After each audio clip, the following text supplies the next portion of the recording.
Hello and welcome back to the Natural Wellness Tips podcast. This is your host, Dr. Jennifer Shaw. Super excited to have you guys here.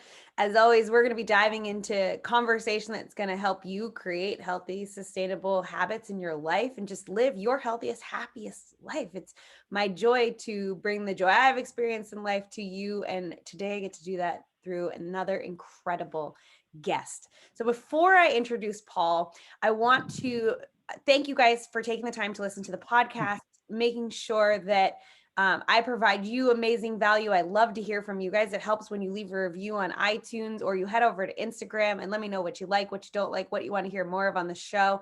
I love getting those messages.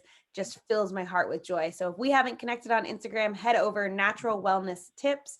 And I would love for you to say hi. Make sure you follow along with this show so that you get notified each week on iTunes when a new episode drops. But let's introduce our guest for today. Paul Wagner is an amazing gentleman. He reached out to me through Instagram, actually, and he is the creator of this amazing deck, the personality card deck, which if you guys know me, you know I love Oracle decks, and this one is absolutely amazing. So he's going to dive into it a little bit. We'll chat about it. I've been playing with it for the last couple of weeks, but he's an intuitive life and business coach who regularly visits enlightened masters at ashrams and temples throughout India, China, Europe, and in the US. He's going to tell you about some of those amazing relationships he has through that experience, but he's a 5-time Emmy award-winning writer, producer, and educator who's guided millions of people around the world via TV, YouTube, radio, podcasts, thousands of lives and global events. He's a former comedian. You'll see that humor shine through as we talk, and also a former children's TV host. And he will help you create a happy, authentic, inspired, and abundant life. So welcome to the show, Paul. Thank you. I love being here. Thank you so much for inviting me. Very, very sweet of you. My pleasure.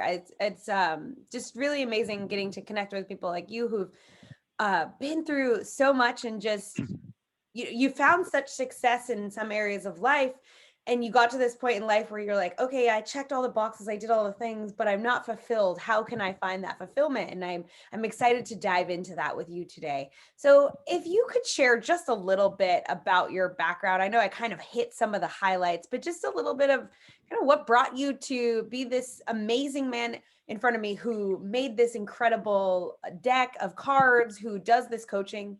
What makes you you? Well, that's a great question. I think I'm very inquisitive and I love to go on adventures. So I think those two things really help. And the other thing that helps is I've had a lot of failures. I've had a lot of successes, but if you look at them statistically, I have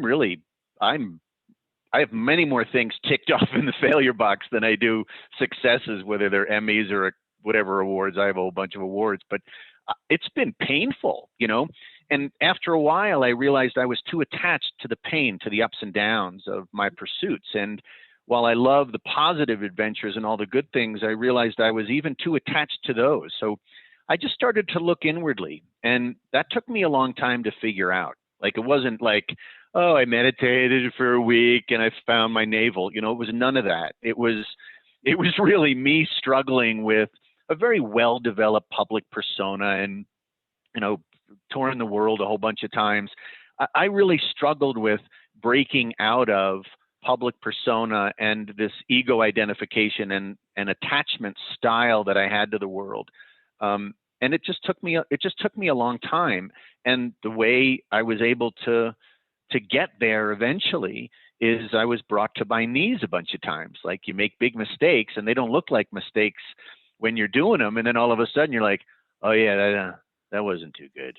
And so I think after a whole bunch of those, as much as I've always been well-intentioned to pursue meeting gurus and enlightened masters throughout the world, it's really the hardships that brought me to my knees and forced me to look internally. That's the only way I was really able to get over myself. So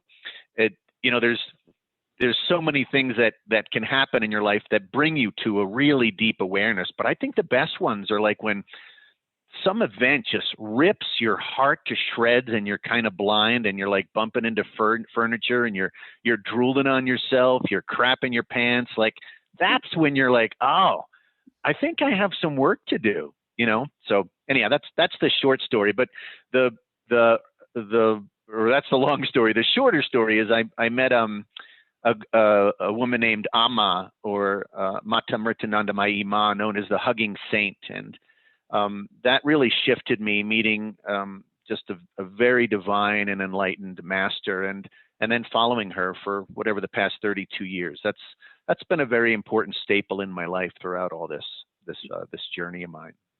So I took two big things from that story. One is that oftentimes we are looking outside for what we should be doing in life. And when we actually finally drop to our knees and look within is when we get the answers, right? And like we have to fail in order to succeed. But then the other thing that I heard was, although all of our answers are within us, it is imperative that we have mentors, that we have guidance, that we have people that we look up to, that we aspire to be more like, that are going to help us step into that full enlightenment when we see what we want in life. Like those are two really powerful realizations that I've had in my life. And you kind of talk about that, like dropping to your knees, hitting your darkest point. And it's like, I have had so many failures, but I've also had so many successes. I have had way more failures than successes. And I think anybody that is successful in life would agree that there's no other way to success than to fail. I'm with you 100%. And even this idea that there are successes and failures, all we're really dealing with, even within these personalities, these personas we create to interact with the world, all we're dealing with are sets of attributes, pathways to expression. And it's all a massive illusion. And we love the titles and the labels, and we love to project into things, and we love to allow our external experiences to edify us and kind of uplift these temporary personalities we have. But it's all an illusion. Success, failure, identity, it all comes down to attributes. And there's a gentleman I followed, and I still do. He started the Ayurvedic Institute in Albuquerque, and his name is Dr. Vasser Ladd. And he came to the country about 30 years ago, and I met him when he first arrived, and now he's this big shot Ayurvedic guy, and he's a lovely man. But I met him, and I said, "Hey, look, I'm really struggling with my ego. I'm struggling with identity." And he said, "Well, what is the struggle?" I said, "I just want to get rid of it." And he was awesome. He said, and I'm going to bastardize my impersonation of him. He said, "Is it Paul? Look, the ego is the I am. Without the ego, you are not." And I love that. Like, here I was like, I want to get rid of the ego. And he's like, "No, you are the ego. That's how you're identifying with the I am. And without that, you can't really interact because there's no identity." And he went on to say, he said, "Look, if you want to become something," and just like you're talking about mentorship, you focus on it. And he would say, if you want to become the rose, focus on the rose. And, that idea of having teachers and mentors, I think, is vital in our lives. Absolutely. And it's been, if I look at all of the pivotal successes in my life, there was some element of mentorship within that. In finding that, whether it be success in relationships or success in finance, business, health, right? There's always some form of mentorship, whether that person knew they were mentoring me or not. There was always some form of that. And one of the things I want to kind of lean into here is you just mentioned this: if you want to become the rose, focus on the rose. And when we had chatted last, you'd said something along the lines of that we need to own that anything we participate in, anything that's going on in our lives, we've chosen at some level. And a lot of times we're like, well, I didn't choose to get divorced. Well, what choices did I make along the way that led to that place in my life? And we have to take ownership of that. And I think that's a really interesting concept to kind of dive a little deeper into. It's my favorite topic, actually, because everybody talks about forgiveness. The new age is like, is like, oh my God, we're all bubbles of light, and if we touch, it's going to be beautiful. And it's just not. That's not really forgiveness. That's not. There really is no connection happening. Most of what happens in the New Age is a chemical reaction, and it's actually narcissism, ego identification. That's kind of what the New Age has become. But this idea of evolving through forgiveness, we have to forgive ourselves and we have to forgive others. But what we're really doing is we're detaching from the details of it. And then everything is easy. It really does become what we know as forgiveness. But before any of that, if you have an experience, if you pretend that it's not something that that you did to yourself, then there's no way to connect with it. And then if you can't connect with it, you can't release it.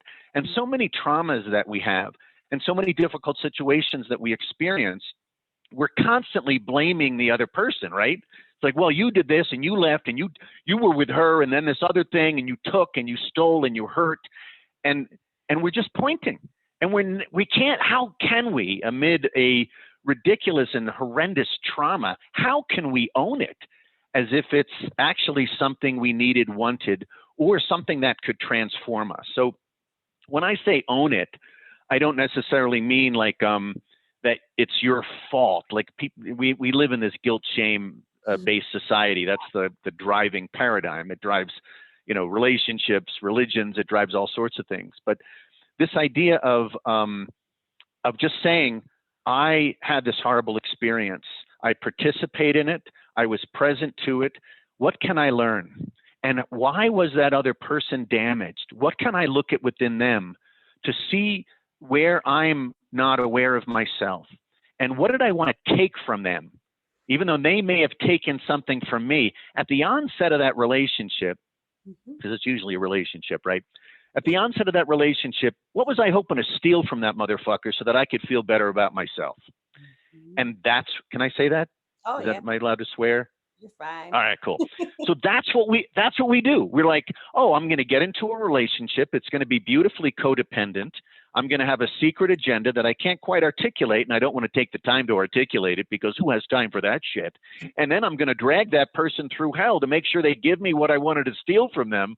And then when they hurt me, I'm just going to tell them to fuck off. Now, we love doing this. This is why we have many relationships in life. But when we get to the point of saying, I just want to love that person. I want to live co-interdependently. I want there to be a bridge between me and that other person.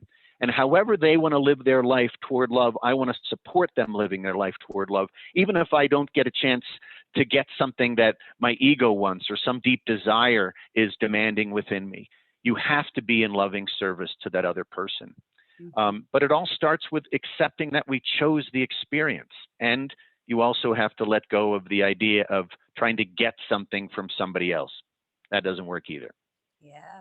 We often in this day and age look for outside relationships or outside solutions to solve inside problems, right? And it's like what you just described, I was dying laughing because it's like, yes, every relationship prior to the partnership I am in has been that way. And now this is the first time that I've moved into a relationship where I'm like, you do you, I do me.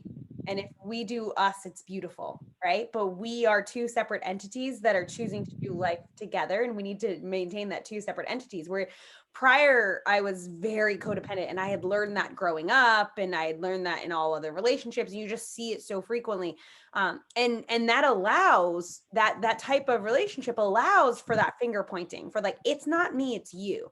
I wouldn't have had a problem if you didn't, right? And we can't live life that way because if we don't take ownership for what's going on around us, like you said, we can't learn from the experience. We can't grow from the experience. And what is all of these experiences for if we're not growing, right?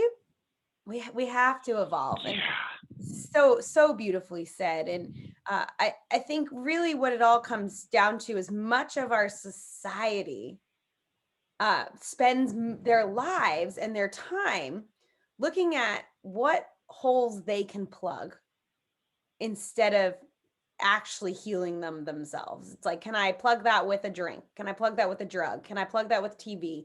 Can I plug that with another relationship? Can I plug that with, absent-minded sex? Can I plug that with shopping or a vacation or a promotion or a raise? Like what can I do to plug these holes in me that make me feel empty? And I think that's something really interesting about your journey is you had this really successful career and you were in TV and you had these Emmys and you were a comedian and you did this amazing stuff. And then you took a step back and said, but I have more to give. I have more to share. And you couldn't do that until you kind of healed here, until you looked here and you're like, what do I want to offer? What's my legacy? Right. Yeah, I don't even know if it was as nice as that. That makes me sound so good.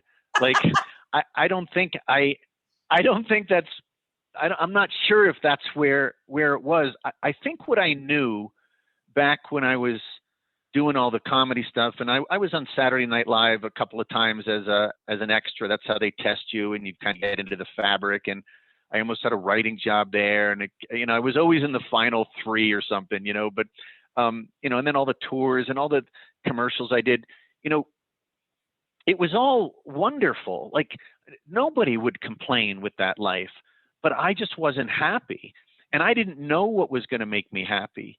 And all I knew is I needed space from society. Like that's how it started. And I knew I needed to not fuck around when it came to my spiritual life. So I dove in with Yogi Bhajan, who brought Kundalini yoga to the country, and he just sat me down. I mean, he's this leader, this massive thing, and he just became my friend. And Amma asked me to open for her, and this is very early on when not many people knew who Amma was, and there was like 10 people in the room as opposed to 80,000. Like I didn't know what was happening. I just knew that I wasn't happy as a comedian, that I could construct jokes and I could even go to corporations and rip the faces off of white executives and banking. And I did a show for Pfizer's 150th anniversary. I opened with me playing a character on the screen, a Catholic priest. I did a lot of research. I confessed all of Pfizer's sins to the priest. I confessed the whole thing, the raping the rainforest, renaming herbs as chemicals, the whole thing. And then I was arrested. I was dragged off stage crying, double tied, hands and legs and lifted. So something was wrong, because I didn't know my limits on a stage, and I didn't know what was going to nurture me until I really dove in to spiritual practices. And then at one moment, I just gave away all my belongings, and I moved to a tiny little cabin on Native American land. And I started to learn Native American rituals, and I would go on vision quests for 4 and 5 days in the wilderness, in the Pecos wilderness. And I began to just see myself. And I didn't like what I saw. I didn't like any of it. I still don't always like what I see, but it's the decision to look inward and to find the tears and to release the negative feelings and the negative thoughts and to go beyond mind. It's a daily practice, and it takes time. But at one point, I just gave everything up, and that was cool. I think that was a good moment in my life. I did that when I left my ex-husband. I moved out in 3 hours and took what I could in that was left of my entire life at that point. And I was like, I don't need anything. And then I put everything in storage, Yeah. like on the road, and I was like, I don't need anything. Literally none of this matters. And that coupled with actually stopping drinking was what helped me look at myself and heal. And I think that's why a lot of people are resistant to therapy. They're resistant to meditation. They're resistant to spiritual practices and rituals and things, because that forces you to take the veil off. That forces you to actually look at yourself from the outside in and say, who am I? And what are people going to say about me when I'm gone? And are you willing to do the work to change that? I've often heard people say, like, I don't want to open Pandora's box. Well, then that's cool. Keep Pandora's box closed, and the rest of your life will be tight, constricted, overwhelming, full of that lack energy because you're not willing to look at that bigger picture, right? And I think that's such a beautiful part of the journey, is looking at the fuck ups, looking at the bad, looking at the mistakes, looking at the masks we wear, the stories we tell, and changing that for ourselves through that internal work, internal dialogue. So I think that's kind of an interesting thing about your personality cards is they Mm. really help you look at the good and the bad of yourself. They help you look at, Mm. kind of, you can pull different cards and for different things, just like any oracle cards, guys. If you have oracle cards, you don't need to know tarot or anything to pull these cards. But you can look at what comes up, and it's not just like this like light, fluffy, like the world is beautiful and everything's gonna be okay. It's like, hey, right now you're getting in your way. Right now you're like you're the one causing your problems. How can you get out of your way? Like one of the cards that I pulled, I hope it's still right here on top. Oh, I know where it is. One of the ones that I pulled just the other day was the repeater. And this was such an interesting card. It was like, what are you repeating? It's not serving you anymore. And are you willing to stop that pattern? And I was like, oh, I see you. Okay. And that's what's really beautiful about these. So when you created this deck, what was your intention? And I know we kind of talked about the creation of it, but what was your intention for people when they grab this deck to be able to get out of it? um, so everything came to me in a dream, and I just wrote it down one night. And there's actually 3 decks now, and people can get online and get my Blended Soul app, which is the cards, but we'll be adding more decks over time. But I guess the way it started was I thought I just came up with a whole bunch of personality names, but once I applied the ancient tarot concept to it, and I mixed that with some of my Jungian psychology background, I found out what these were really for. And when you look at an enlightened master, what they're really doing is they're accepting everything as God's experience, as the universe expressing itself.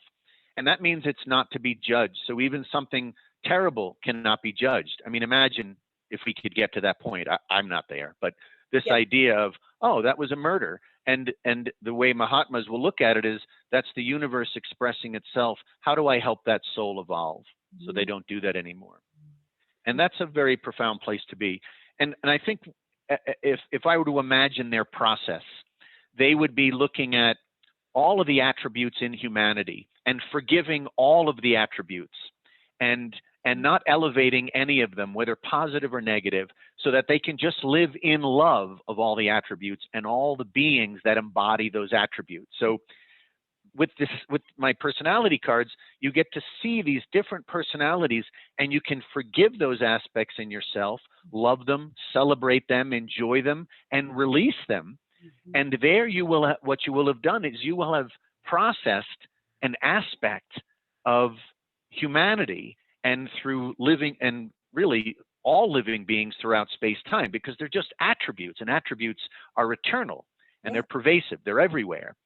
And through each card reading, you're releasing a set or enjoying, and you're seeing reflections of yourself. And if you can get over yourself, and what I've learned over time is I've trained myself to be like, I have no resistance when a card comes up now. Like something happens, and then I'm like, oh my God. And I'll be like, oh my God, yeah. And I'll start crying, or I'll be like, oh, I have to write. And you expunge it, right?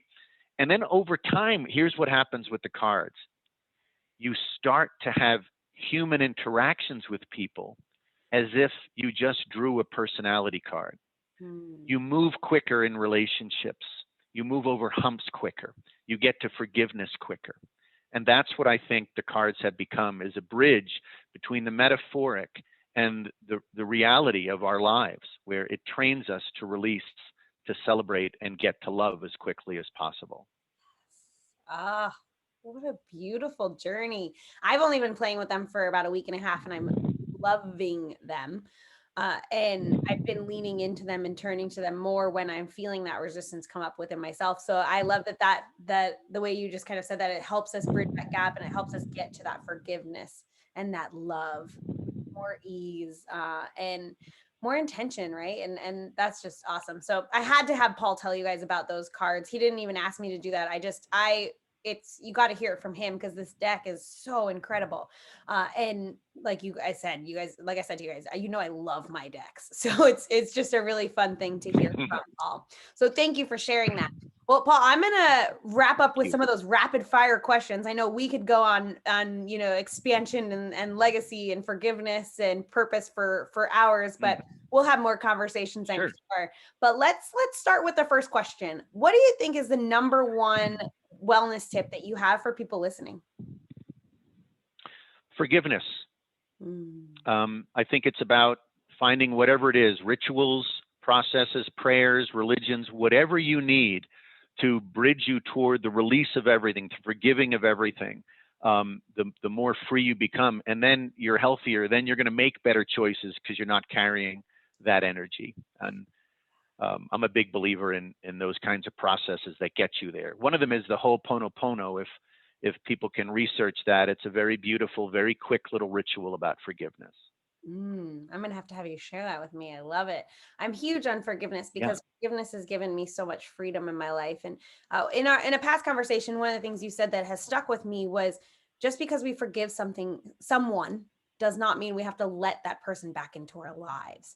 And I think that's really powerful. Like forgiveness isn't just like giving a hug and be like, it's okay, everything's cool. Like, no, it's like forgiving somebody for what they did for you, forgiving yourself for your part you took in that relationship, and being able to release it and move forward. Because without that awareness, without that forgiveness, we can't release.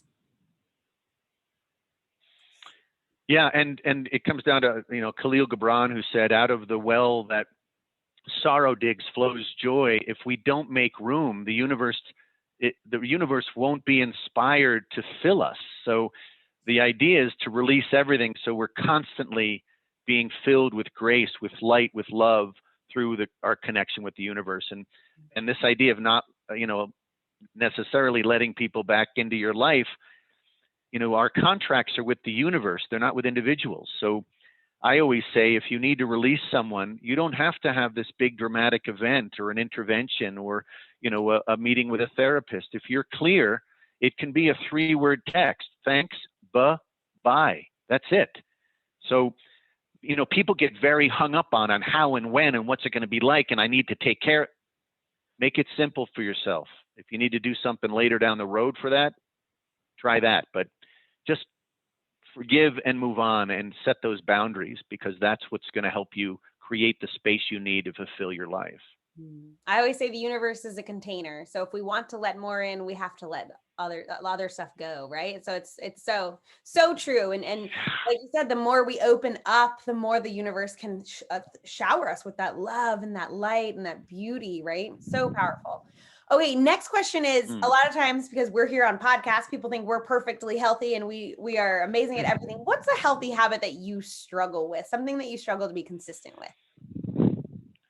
It's 2 things. One is I struggle with exercise, and I'm good at walks, I'm good at hikes, but I don't work out, and you have to work out. It's really important, especially my Ayurvedic type. You really have to work out. So I struggle with that. And the other thing I struggle with sometimes is if when I'm doing a coaching session or an intuitive reading or just a card reading, I'm very empathic, so I'll take on other people's energy, and I don't always catch myself.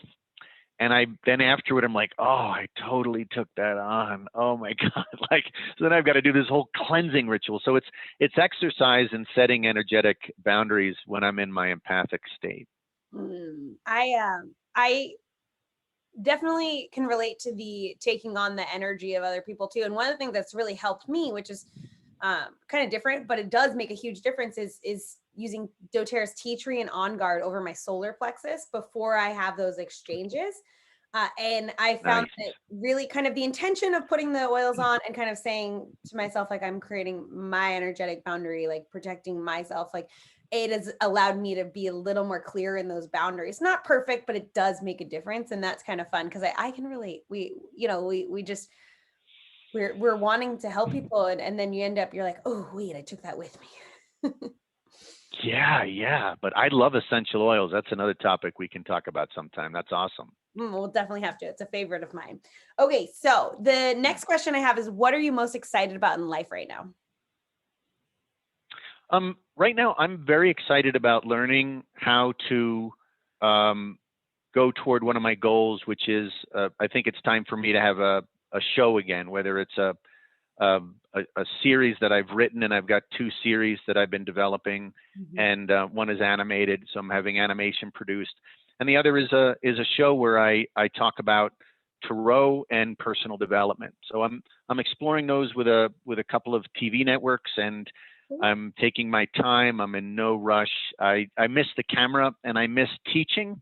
I think I've gotten so into the one-on-one sessions that I forgot that to really just feel my effulgence and that joyful connection of sharing teachings, and getting out of the minutia, at least for part of my life. That's something I know that's going to be important to me soon, probably sooner than later.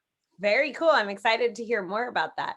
I would love to see you, host your own podcast too. I think that would be fun. You should think about doing that. Yeah. Be fun. But okay, here's my selfish question, because I'm a bookworm and I love hearing what people like to read. What is a book that you would love to recommend to people? One of your favorite books? So two books. One is The Power of Now, which is Eckhart Tolle. I think it's almost impossible to find something as clean and clear as that book. And I know it's popular and I know it's on all the reading lists, but I can't emphasize it more. I think it will help people unlock if they really dive into that teaching.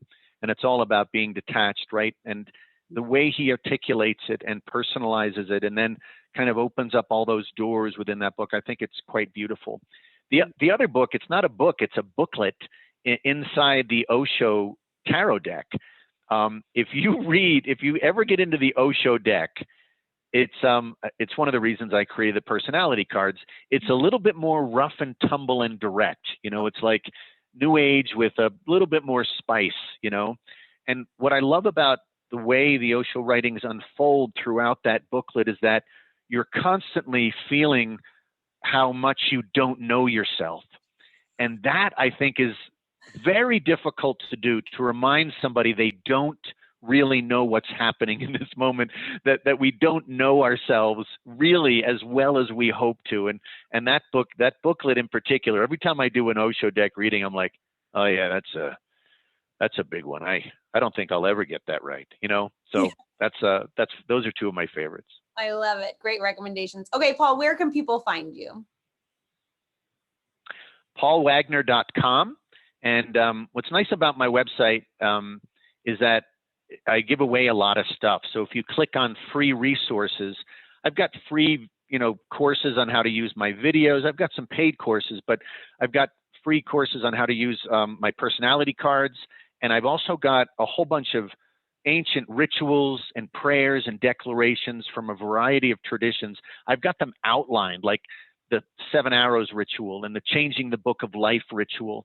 These are profound ancient rituals that I've adapted in a way that makes them more relatable and actionable for just regular folks like you all and me. So the idea would be to get on paulwagner.com, click on free resources, and check out those rituals.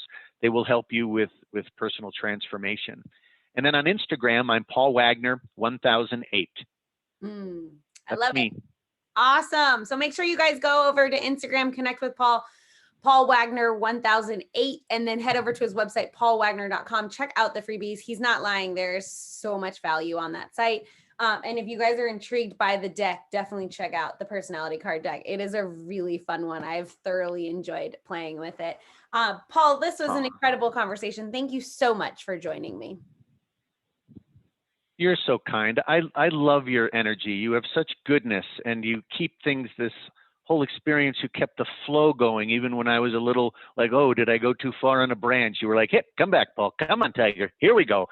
So you have such a lovely spirit. I'm really grateful you're out there doing this kind of work. Really, really nice job. So thank you so much today. My pleasure. My pleasure.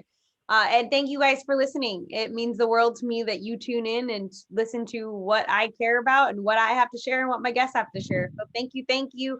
Head over to Instagram, say hello to both of us. And if you haven't had a chance yet, please leave a review. It really helps me show up as better as a host, and it also helps more people find the podcast. So thank you. And we will see you guys next time on the podcast. Namaste.